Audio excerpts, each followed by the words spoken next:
Assalamualaikum warahmatullahi wabarakatuh. Perkenalkan, nama saya Nur Afni Amanda Yusuf, mahasiswa jurusan Ilmu Komunikasi Broadcasting Universitas Muhammadiyah Yogyakarta dengan NIM 20200530227. Video ini dibuat untuk memenuhi tugas akhir dari mata kuliah Metode Penelitian Kualitatif tahun 2023. Berikut videonya. Apa sih analisis framing? Analisis framing adalah analisis yang dipakai untuk melihat bagaimana media mengkonstruksi realitas.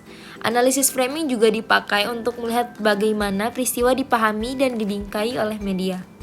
Metode ini menggunakan data utama yang berasal dari teks, karena teks merupakan bagian dari teks analisis kualitatif. Nah, pada dasarnya, framing adalah metode untuk melihat cara bercerita atau storytelling media atas peristiwa. Cara bercerita itu tergambar pada cara melihat terhadap realitas yang disajikan. Sebagai sebuah metode analisis teks, analisis framing mempunyai karakteristik yang berbeda dibandingkan dengan analisis isi kuantitatif.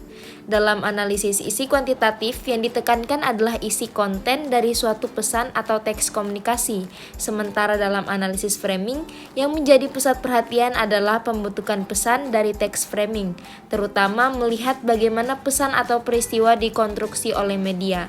Bagaimana wartawan mengkonstruksi peristiwa dan menjadikan kepada khalayak pembaca. Analisis framing secara sederhana dapat digambarkan sebagai analisis untuk mengetahui bagaimana realitas, peristiwa, aktor, kelompok, atau apa saja dibingkai oleh media.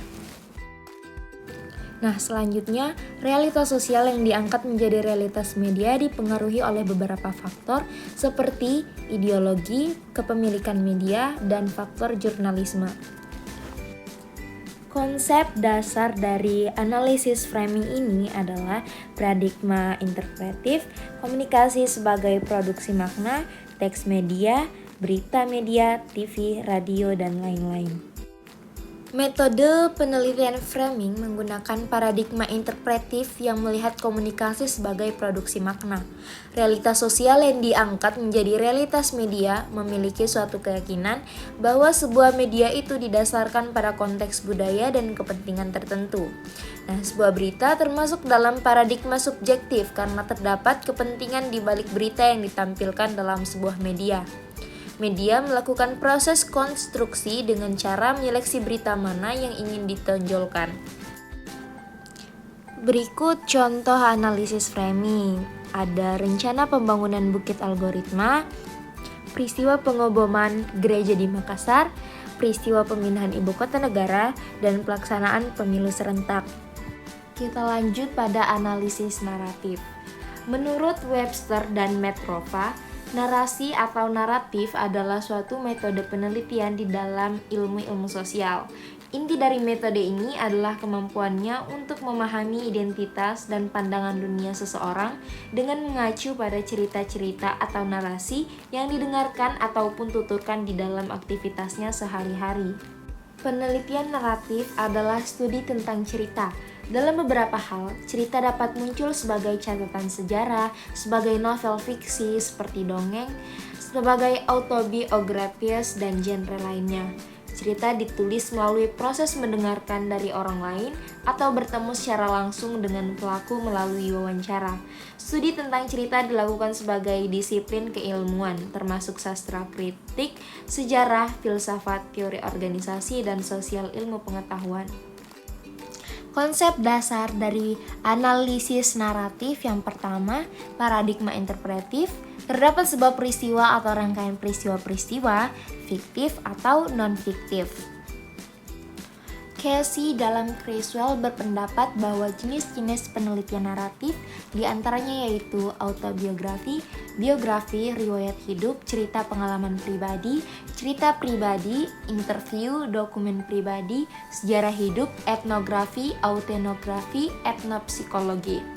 Selain pendapat di atas, Paul Kinghorn mengemukakan bahwa pendapat dua pendekatan yang dapat digunakan dalam penelitian naratif yaitu pendekatan dengan membedakan antara analisis narasi dan analisis naratif.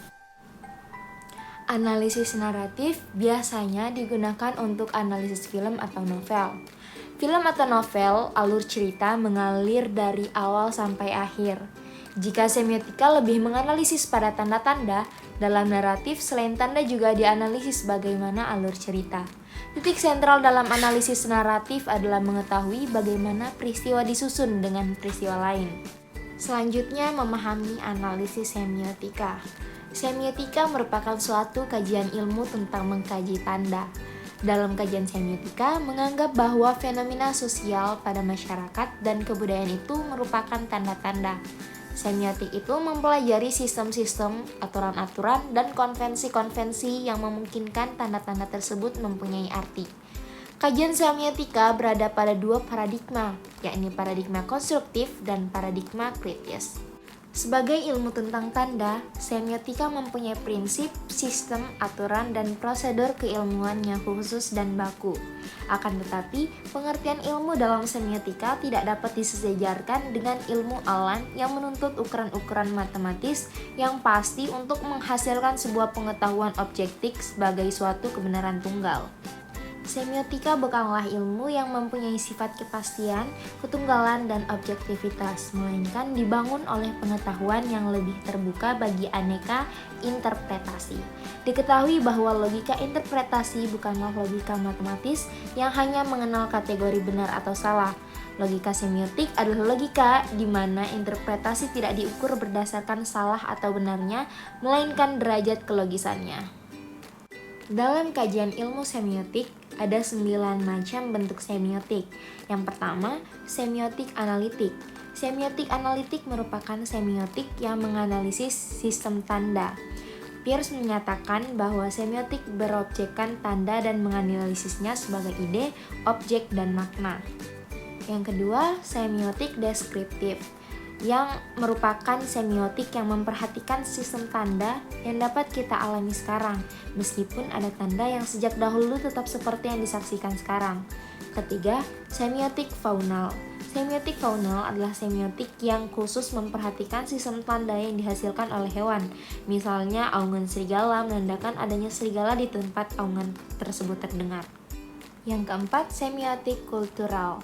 Semiotik kultural adalah semiotik yang khusus menelaah sistem tanda yang berlaku dalam kebudayaan masyarakat pada wilayah tertentu. Budaya yang terdapat dalam masyarakat memiliki tanda-tanda tertentu dan berbeda dengan masyarakat yang lain. Yang kelima, semiotik naratif. Semiotik naratif adalah semiotik yang menelaah sistem tanda dalam narasi yang berwujud mitos dan cerita lisan. Keenam, ada semiotik natural. Semiotik natural adalah semiotik yang khusus menelaah sistem tanda yang dihasilkan oleh alam. Misalnya, cuaca yang mendung menandakan akan terjadinya hujan. Yang ketujuh, ada semiotik normatif, di mana semiotik normatif ini khusus menelaah sistem tanda yang dibuat oleh manusia yang berwujud norma-norma. Misalnya, rambu-rambu lalu lintas.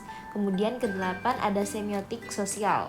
Semiotik sosial khusus menelaah sistem tanda yang dihasilkan oleh manusia yang berupa lambang. Yang terakhir, semiotik struktural. Semiotik struktural adalah semiotik yang khusus menelaah sistem tanda yang dimanifestasikan melalui struktur bahasa. Selanjutnya ada konsep-konsep dasar semiotika. Yang pertama, tanda. Menurut Saussure dalam Saussure 2006, tanda atau sign terbagi menjadi 3 komponen, yaitu pertama, tanda meliputi aspek material, suara, huruf, gambar, gerak, dan bentuk. Yang kedua, penanda signifier adalah aspek material dari bahasa, apa yang dikatakan atau didengar dan apa yang ditulis atau dibaca. Yang ketiga, petanda atau signified adalah gambaran mental, pikiran, dan konsep. Petanda adalah aspek mental dari bahasa. Selanjutnya ada kode. Kode adalah cara pengkombinasian tanda yang disepakati secara sosial untuk memungkinkan satu pesan disampaikan dari seorang ke orang lainnya. Dalam praktek bahasa, sebuah pesan yang dikirim kepada penerima pesan diatur melalui seperangkat konvensi atau kode. Dan yang terakhir ada makna. Dalam kehidupan manusia, terdapat banyak makna dan secara tidak sadar, terkadang manusialah yang menggunakan makna tersebut. Semua makna budaya diciptakan menggunakan simbol-simbol yang menunjuk pada peristiwa atau objek. Simbol melibatkan 3 macam hubungan tanda. Pertama, hubungan tanda dengan dirinya sendiri atau disebut hubungan simbolik atau hubungan internal. Kedua, hubungan tanda dengan tanda lain dalam suatu sistem yang disebut hubungan paradigmatik. Ketiga, hubungan tanda dengan tanda lain dari satu struktur yang disebut sebagai sintakmatik atau hubungan eksternal. Itulah tadi video yang saya buat mengenai analisis framing, analisis naratif, dan analisis semiotika. Semoga bermanfaat bagi semua. Apabila ada kata yang salah dan kurang, mohon dimaafkan. Wabillahi taufiq wal hidayah. Wassalamualaikum warahmatullahi wabarakatuh.